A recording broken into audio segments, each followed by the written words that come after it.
In the interest of the progress of science and education, I have trained this dog to operate this test stand. Because I figure if I can train Petey to operate the test stand, I won't have any problems teaching students in a class. Ready, buddy? All right. Go ahead. Dial in 10-foot candles. No. Dial in 10-foot candles. Oh, right before I turned the camera on, it was working perfectly.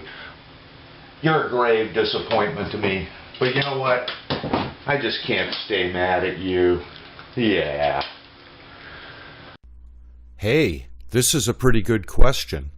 With today's digital controls and their programming functions, multi-level controls might use any number of mechanisms to adjust the lighting in the area that is daylit underneath the daylighting set point. In other words, allow you to dim it down.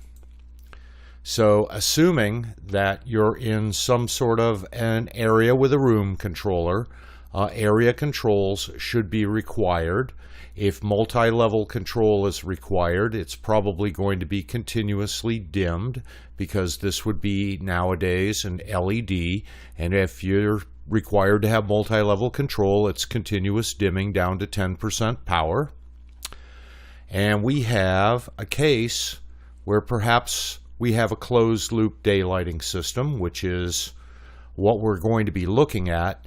And in reality, when we slide down the slider, and actually it's probably going to be a button with an arrow on it, we are in essence lowering the daylight set point in the space. With an open loop system, you would be moving your daylight set point down the interior daylight line. Now, we'll be measuring combined illumination in a space, and in a closed loop system, it's measuring combined illumination in the space. And it has a set point that it's going to be trying to get to.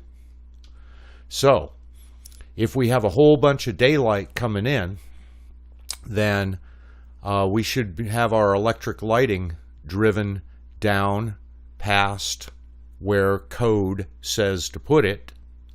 But suppose we are under a partial daylight condition. Under a partial daylight condition, our daylighting set point is real.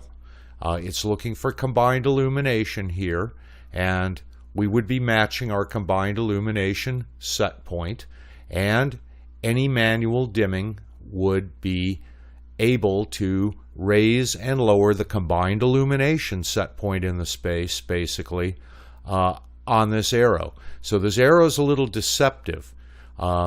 You got the idea that maybe the dimming control is raising and lowering up to this point, and in essence it is, but what it's really doing is changing the set point and lowering it. Now you should be able to raise and lower all the way up to the daylighting set point. We will discuss, and this daylighting set point would be sliders up, dimmers up, arrows up, but there might be a problem where you exceed this, and we'll talk about that next.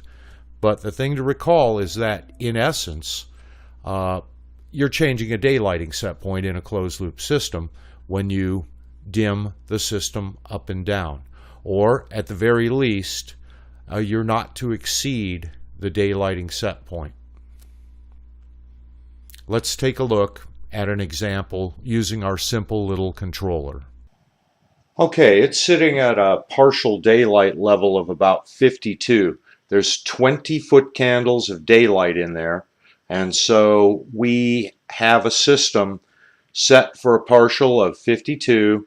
We've got 20 foot candles of daylight. I should be able to take this personal remote and bring it down 10 foot candles, because after all, about 30 foot candles of the lighting in there is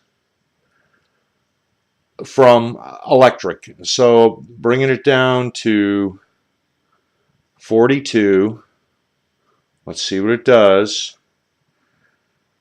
Try it again.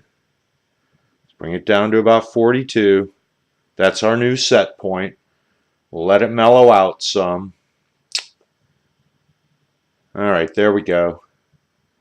There we go. A little bit of fuss because it's seeking a set point, so we have to wait for it to stabilize, and it has. So 6 2/3 volts at about 42. Now what we've actually done is move the daylighting set point. So if I reduce the daylight level real quick by about 5, like that, it should recover and bring the lighting back up, because what we've done is set a set point. And here it comes back up to our lower set point of about 42.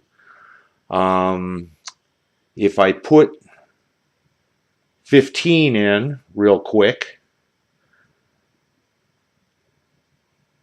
it should then take us back down to 42, which is our new set point. So let's see if it manages to do it. Yes, down it comes, down it comes. It's going to have to go further down now, and it's going to come down to about 42 and stop. And so what we have done with our multi-level control is we have adjusted the set point. Now if I hit auto, it should go back to about 52. Cycling the power on this particular sensor will also take it back to its default daylighting set point. And that's what you want on an override, is the ability to put it back in auto at any time and take it back. So there we are back at 52, and everything's hunky-dory.